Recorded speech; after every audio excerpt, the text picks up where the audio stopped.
A criança de 6 anos, a linguagem escrita e o ensino fundamental de 9 anos. Orientações para o trabalho com a linguagem escrita em turmas de crianças de 6 anos de idade.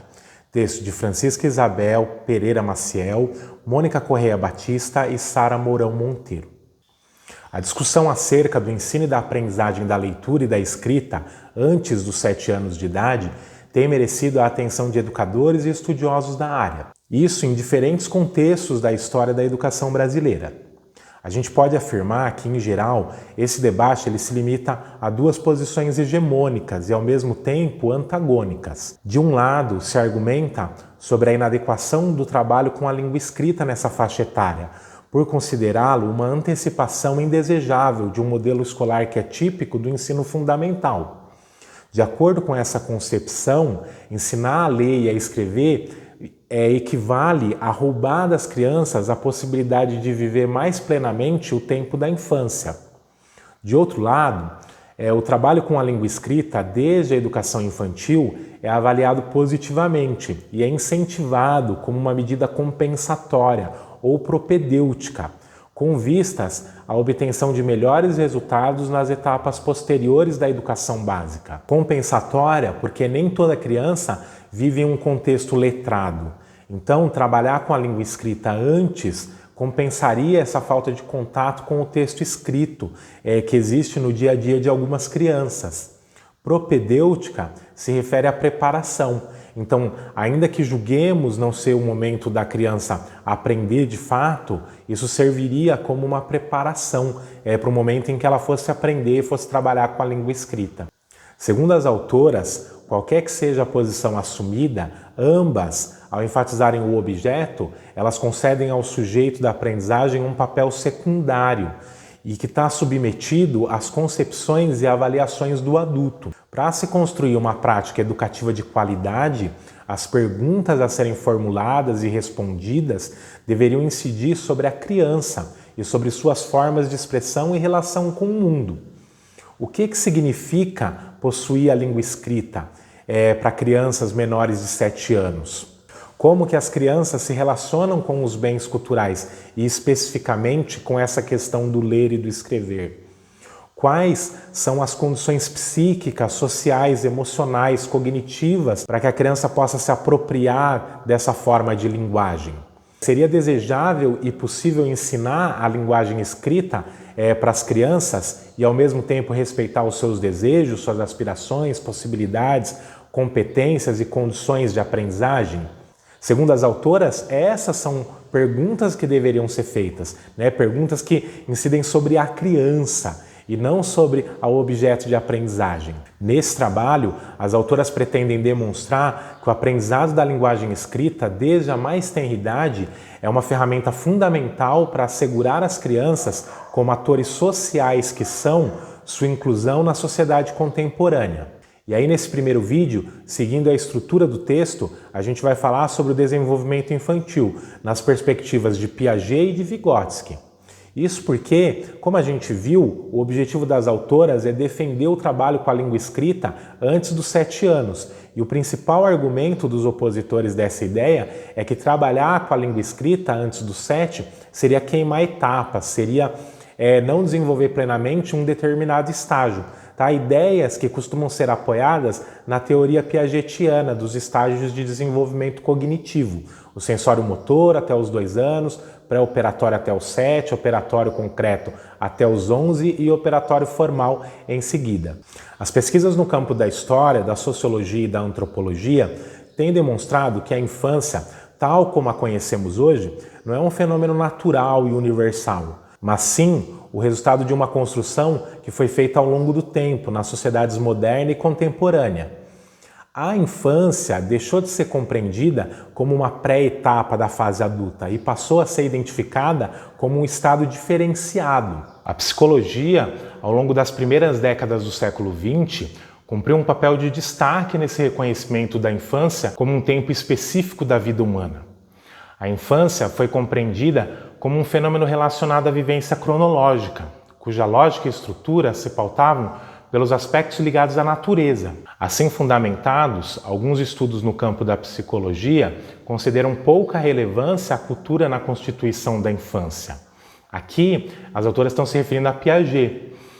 Nesse contexto de investigações psicológicas, as chamadas perspectivas psicogenéticas, baseadas na noção de que a psique infantil é qualitativamente diferente da adulta, enfatizaram o estudo da gênese das funções psíquicas.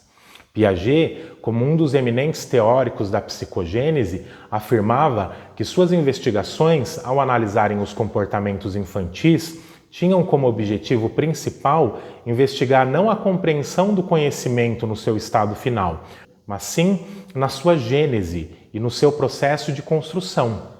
A centralidade da sua investigação foi o indivíduo e não os aspectos presentes no mundo social, nem tampouco a forma como esse mundo exerce influência no desenvolvimento mental da criança. A gente pode afirmar que as investigações piagetianas, baseadas no método clínico, elas jogavam luz sobre o que as crianças eram capazes de realizar autonomamente e, a partir daí, identificavam o seu estágio de desenvolvimento psíquico. Tiveram como consequência uma compreensão da infância como um universo isolado, como se os adultos e crianças não compartilhassem práticas culturais comuns. Essas contribuições teóricas estruturaram a escola moderna ocidental, cujas práticas, técnicas e modelos pedagógicos se erigiram a partir da distinção entre o universo adulto e o universo infantil. Ao tratar de estabelecer o que, a que informação e práticas culturais as crianças poderiam ou deveriam ter acesso, o quando, a partir de que faixa de idade e o como, que modelo pedagógico de transmissão deveria ser adotado, ocorreu uma artificialização da cultura e do seu acesso em uma relação que, efetivamente, excluiu a criança da cultura mais ampla da qual fazia parte. Foi tomada certa dimensão lúdica para caracterizar a infância, o que acabou por conformar uma representação infantilizada da criança.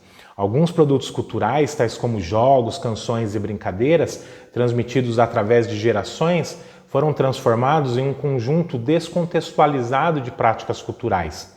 A cultura infantil se empobreceu e esse patrimônio cultural foi transformado em um conjunto de signos e símbolos organizados a partir da ideia que o adulto possui da infância e do seu universo simbólico. Nessas palavras, a autora está dizendo: com base em Piaget, a gente fez um planejamento da escola que considerou o desenvolvimento da criança isolado do contexto social ao qual a criança pertence. Criou uma ideia artificial da infância. Eu achei muito massa essa ideia da representação infantilizada da criança, que a autora cita. Quem trabalha com criança, ou mesmo quem acompanha crianças no seu desenvolvimento, sabe que isso é real. A gente tem uma ideia, muitas vezes, infantilizada da criança, que não corresponde às crianças que a gente conhece. Assim como Piaget, Vygotsky também deu importância ao papel do sujeito na aprendizagem. Entretanto, em Piaget, os suportes biológicos fundamentaram sua teoria dos estágios universais e receberam maior destaque. Em Vygotsky, a interação entre as condições sociais e a base do comportamento humano foram os elementos fundamentais para sua teoria sobre o desenvolvimento. Para Vygotsky, o que distingue o desenvolvimento humano dos outros animais é a diferença que se estabelece entre as funções psicológicas naturais, que caracterizam os animais em geral, e as funções psicológicas superiores, que aparecem apenas no ser humano. A passagem dos processos naturais aos processos superiores é o elemento estruturante da consciência e do intelecto humanos. Segundo os estudos de Vygotsky, ao nascer, os seres humanos dão respostas adaptativas por meio de estruturas mentais denominadas elementares, tais como os reflexos condicionados e incondicionados, as reações automatizadas, os processos de associação simples. Tais estruturas mentais são condicionadas principalmente por determinantes biológicos. Quanto ao desenvolvimento das funções psicológicas superiores, elas são fruto do desenvolvimento da cultura, por meio da atribuição de sentido às coisas, e não do desenvolvimento biológico. Atribuir sentido a um objeto é uma condição dada culturalmente. assim como também o é a capacidade de transmitir a outras gerações esses significados que vão sendo atribuídos.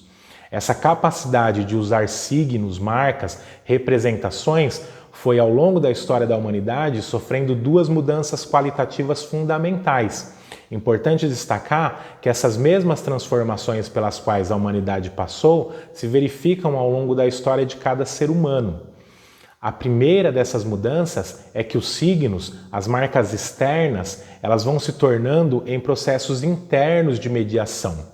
Vygotsky denomina esses mecanismos de processos de internalização. Ao longo do processo de desenvolvimento, o indivíduo vai substituindo as marcas externas e passa a utilizar signos internos, ou seja, representações mentais que substituem os objetos do mundo real. A ideia que eu possuo acerca de um objeto, uma cadeira, por exemplo, me permite lidar mentalmente com ela, mesmo na ausência da cadeira.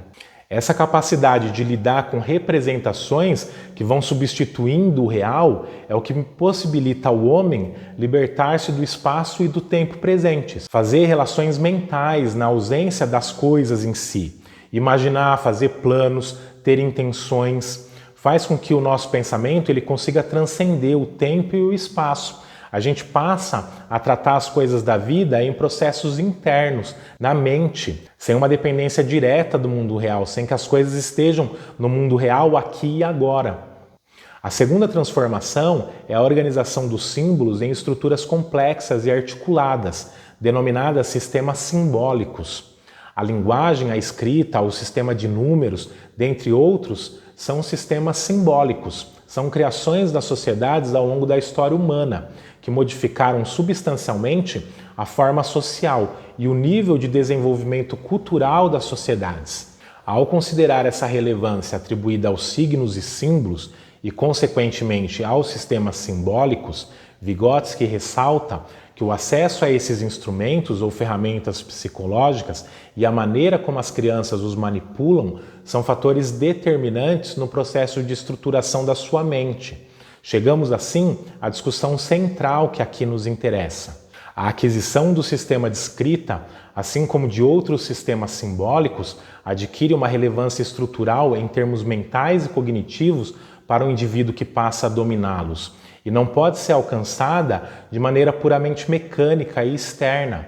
Ao contrário, pressupõe o culminar na criança de um processo de desenvolvimento de funções comportamentais complexas. Essas conclusões a que chega Vygotsky, tornadas públicas nas primeiras décadas do início do século XX, chamavam a atenção para aspectos do aprendizado da leitura e da escrita que demorariam mais de meio século para serem identificados e tomados adequadamente como objeto de estudo e de pesquisas científicas. Além de evidenciar os aspectos cognitivos constitutivos da aprendizagem da leitura e da escrita, os estudos socio-interacionistas de Vygotsky e colaboradores advertiam que uma visão geral da história do desenvolvimento da linguagem escrita nas crianças conduziria naturalmente a 3 conclusões fundamentais de caráter prático. A primeira delas é que o ensino da escrita deveria ser transferido para a pré-escola, sob o argumento de que as crianças menores são capazes de descobrir a função simbólica da escrita. Baseando-se em pesquisas de seus contemporâneos, Vygotsky menciona o fato de que 80% das crianças com 3 anos de idade seriam capazes de dominar uma combinação arbitrária de sinais e de significados, enquanto que aos 6 anos, quase todas as crianças seriam capazes de realizar essa operação. Conclui ainda, com base nas observações feitas por essas investigações, que o desenvolvimento entre 3 e 6 anos envolve não só o domínio de signos arbitrários, como também o progresso na atenção e na memória. Quando a gente fala aqui de signos arbitrários, combinação arbitrária, nós estamos falando também da escrita.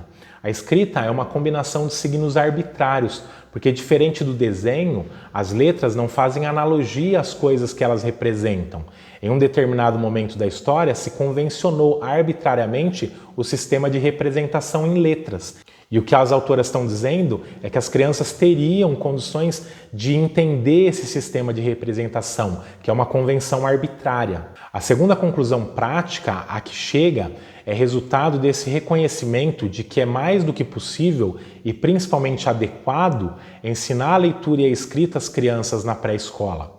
Vygotsky ressalta, a partir dessa constatação, que o ensino deve ser organizado de forma que a leitura e a escrita se tornem necessárias às crianças. O autor se contrapõe claramente a um trabalho pedagógico no qual a escrita seja concebida puramente como uma habilidade motora, mecânica, pois toma como pressuposto central o fato de que a escrita deve ser relevante à vida, deve ter significado para a criança e conclui: só então poderemos estar certos de que a escrita se desenvolverá não como uma habilidade que se executa com as mãos e os dedos, mas como uma forma de linguagem realmente nova e complexa. E a terceira conclusão prática a que chegou Vygotsky foi quanto à necessidade da escrita ser ensinada naturalmente. Ao referir-se a Montessori, salienta que essa educadora demonstrou que os aspectos motores podem ser acoplados ao brinquedo infantil e que o escrever pode ser cultivado ao invés de imposto. Por esse método, segundo avalia Vygotsky, as crianças não aprendem a ler e a escrever, mas sim descobrem essas habilidades durante as situações de brincadeiras, nas quais sentem a necessidade de ler e escrever. Vygotsky sugere que o que Montessori fez em relação aos aspectos motores deveria ser feito igualmente em relação ao que ele definiu como sendo os aspectos internos da linguagem escrita e de sua assimilação funcional. Assim como o trabalho manual e o domínio do desenho são, para Montessori, exercícios preparatórios para o desenvolvimento da habilidade escrita, também o jogo e o desenho deveriam ser estágios preparatórios para o desenvolvimento da linguagem escrita das crianças. Os educadores deveriam organizar todas essas ações e todo o complexo processo de transição de um tipo de linguagem escrita para outro. Deveriam seguir todo o processo através de seus momentos mais críticos, até a descoberta de que não somente se podem desenhar objetos, mas que também se pode representar a linguagem. E aí, segundo Vygotsky, se quiséssemos resumir todas essas exigências práticas e expressá-las em uma só, poderíamos dizer simplesmente que às crianças se deveria ensinar a linguagem, não a escrita das letras. Então, nesse primeiro vídeo, nós vimos que, embora as nossas escolas tenham se organizado com base em pressupostos piagetianos, estágios de desenvolvimento com base na idade, existe uma inadequação no fato de se considerar o desenvolvimento da criança isolado do contexto social. Vimos que, com base em princípios socio-interacionistas, Vygotsky, a autora defende que o aprendizado da linguagem escrita, desde a mais tenra idade, é uma ferramenta fundamental para assegurar às crianças, como atores sociais que são, sua inclusão na sociedade contemporânea.